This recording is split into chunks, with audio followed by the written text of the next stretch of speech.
bukan berarti kalau kita berdoa, misalnya bahasa Indonesia, jadi Tuhan tidak mengerti. Karena menurut mualaf tadi, Yesus hanya mengerti bahasa Aramaik katanya.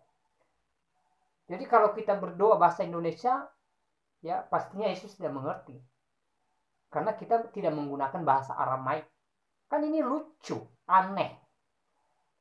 Shalom, saudara dalam Tuhan. Puji nama Tuhan, jumpa lagi dengan saya Juniwan di Juniwan 01 Channel. Saudara dalam Tuhan, di kesempatan ini, mari kita bersama-sama menanggapi seorang mu'alaf yang lagi asik membahas Alkitab. Saya menggunakan kata asyik ya. Kalau biasanya saya katakan yang lagi sibuk membahas Alkitab, tetapi di kesempatan ini saya katakan yang lagi asyik membahas Alkitab, dan saking asyiknya membahas Alkitab ya, ngawur semua ya.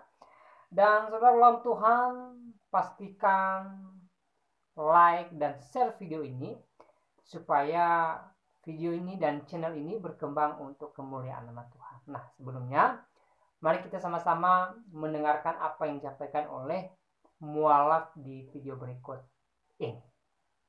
Dulu pemikiran saya, Injil itu adalah Bible itu yang diterima oleh Isa Al-Masih atau Yesus Kristus. Ternyata setelah saya pelajarin ulang Bible-nya, saya tidak berani mengatakan bahwa itu adalah Injil yang diterima oleh Nabi Isa Al-Masih. Karena apa? Karena ternyata gospel yang nulis siapa tidak tahu. Ditulis puluhan tahun setelah dianggap Yesus diangkat. Yang menulis orang-orang yang berpendidikan tinggi, ditulis dalam bahasa Yunani Koine. Yunani Koine itu artinya Yunani bahasa pasar gitu. Dan yang disebut Yesus atau Isa Al-Masih itu dipercaya dia berbahasa Aramaik, bukan berbahasa Yunani. Bagaimana mungkin Yesus Kristus menulis gospel gitu. Sekarang saya tidak berani mengatakan yang di dalam Bible itu Matius, Markus, Lukas, Yohanes sebagai Injil ya. Bapak Ibu nih, kalau sering mendengar kata Injil terus kemudian dikonotasikan kepada Bible, tolong hati-hati, jaga akidah kita ya. Matius, Markus, Lukas yang di dalam Bible itu bukan Injilnya Nabi Isa Al-Masih.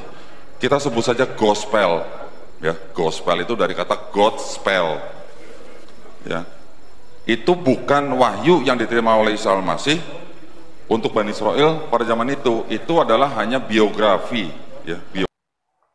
Baik, salam Tuhan, itu cuplikan videonya. Dan di cuplikan singkat tadi ya, ada beberapa poin yang harus kita luruskan dari pernyataan mu'alaf ini. Yang pertama, ketika dia berkata bahwa ketika dia masih di Kristen, ya, dia beranggapan bahwa Injil itu diterima oleh Isa Al-Masih atau Yesus katanya. Nah, kalimat ini saja sebenarnya sudah salah total, ya. Injil bukan diterima oleh Yesus Kristus, tetapi Injil berasal dari Yesus sendiri. Ya, karena Yesus sendiri adalah Tuhan ya. Karena Alkitab mencatat pada mulanya adalah firman. Firman itu bersama-sama dengan Allah, dan firman itu adalah Allah sendiri. Dan firman itu datang ke dunia dalam rupa manusia, yaitu Yesus Kristus. Jadi Injil sumbernya dari Allah. Yesus adalah Allah yang datang ke dunia ini ya. Jadi Injil itu sumbernya dari Yesus Kristus. Itu yang benar ya. Sekali lagi, Injil bukan diterima oleh Yesus, tapi berasal dari Yesus sendiri. Itu perkataan Tuhan sendiri ya, Tuhan Yesus. Itu hal yang pertama. Kedua, beliau mengatakan bahwa penulisan Alkitab itu siapa yang menulis tidak jelas, kata beliau ya. Ini pun salah ya. Setiap kitab di dalam Alkitab jelas siapa penulisnya. Kalau dalam Perjanjian Lama misalnya kitab Kejadian ya, Kejadian, Keluaran, Imamat, Bilangan, Ulangan itu ditulis oleh Musa, saudara Tuhan ya. Kitab Yesaya ditulis oleh Yesaya ya. Yeremia oleh Yeremia, dalam perjanjian baru kitab Matius oleh Matius, ya, Lukas oleh Lukas, dan seterusnya. Dan juga kalau ada kitab yang ditulis oleh satu orang tapi ada beberapa kitab dia tulis, itu pun dikanonisasikan juga. Misalnya Paulus menulis 12 kitab, saudara Tuhan, dan itu jelas siapa penulisnya. Walaupun terbagi 12 kitab, tapi penulisnya Paulus. Itu sangat jelas. Jadi kalau mualaf ini berkata bahwa penulis daripada Bible itu tidak jelas, ya, tidak tahu siapa, itu sangat salah. Dan seterusnya dia berkata bahwa Bible atau Injil itu ditulis puluhan tahun setelah Yesus Kristus. Itu pun salah. Karena yang menulis Injil, oke lah, dia sebut Injil, ya. Dia tidak menyebutkan kitab lain. Tetapi dia berkata bahwa Injil itu ditulis puluhan tahun setelah Yesus. Itu pun salah. Karena yang menulis Injil itu murid daripada Yesus sendiri. Ya, orang yang sudah bersama-sama dengan Yesus selama 3,5 tahun ketika Yesus ada di dunia ini. Itulah yang menulis daripada, ya, kitab Injil. Jadi mereka adalah orang yang mengenal Yesus secara langsung. Orang yang pernah jumpa dengan Yesus. Jadi Injil tidak ditulis puluhan tahun setelah Yesus. Tidak, itu salah. Ya, karena yang menulis Injil itu sangat jelas. Ya, misalnya Matius, ya, ditulis oleh Matius sendiri. Ya, dan begitu juga yang lainnya. Ya, lalu dia berkata bahwa Yesus itu tidak mengerti bahasa Yunani, tidak tahu bahasa Yunani. Ya, ini pun salah, saudara Tuhan. Ya, bagaimana Yesus tidak mengerti bahasa Yunani? Sementara Yesus adalah Allah yang menciptakan langit dan bumi, yang pastinya mengerti semua bahasa. Jangankan bahasa yang kita dengar, saudara Tuhan. Ya, hati berbicara, ya, Yesus tahu. Ungkapan hati saja Yesus tahu, gitu loh. Ya. Yesus tahu apa yang kita inginkan walaupun kita tidak ucapkan secara langsung. Yesus tahu, dan itu beberapa kali kejadiannya ketika Yesus bersama dengan murid-muridnya. Ya, ketika murid-muridnya tidak langsung menyampaikan isi hati mereka, Yesus tahu. Ya. Yesus mengerti isi hati mereka.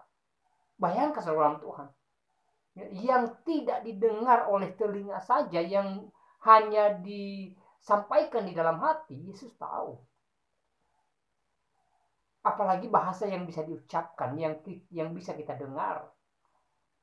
Ya, saya percaya bahwa Yesus mengerti segala bahasa di dunia ini. Ya. Yesus adalah Tuhan yang juga pencipta manusia. Dan Yesus yang adalah Tuhan mengerti bahasa manusia. Mau itu bahasa Inggris kah, bahasa Yunani kah, bahasa Ibrani kah. Ya, saya percaya Yesus mengerti. Karena kenapa? Karena dia adalah Allah yang hidup, yang memberikan kehidupan bagi manusia itu sendiri. Jadi sangat salah, ya, kalau Ustadz tadi mengatakan bahwa Yesus tidak mengerti bahasa Yunani. Ya, sebenarnya dia mengatakan itu untuk mendukung statementnya, mengatakan bahwa penulis daripada Bible atau Injil itu tidak jelas. Ya. Dan dia berkata bahwa Yesus sendiri tidak mengerti bahasa Yunani. Bagaimana Yesus menulis bahasa Yunani? Bagaimana Yesus menulis kitab Injil? Berarti kitab Injil bukan dari Yesus, itu logikanya, ya, dari seorang mualaf tadi. Tapi sekali lagi saya katakan bahwa Yesus adalah Tuhan yang juga menciptakan manusia pertama, yang memberikan kita nafas hidup.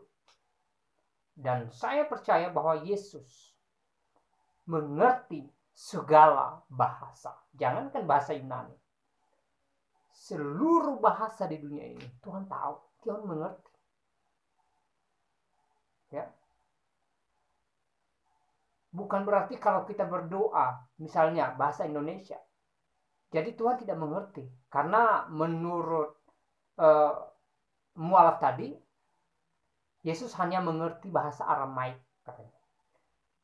Jadi kalau kita berdoa bahasa Indonesia, ya pastinya Yesus tidak mengerti. Karena kita tidak menggunakan bahasa Aramaik. Kan ini lucu, aneh. Ya. Kalau kita berdoa misalnya bahasa Inggris, jadi Yesus tidak mengerti. Karena Yesus hanya tahunya bahasa Aramaik.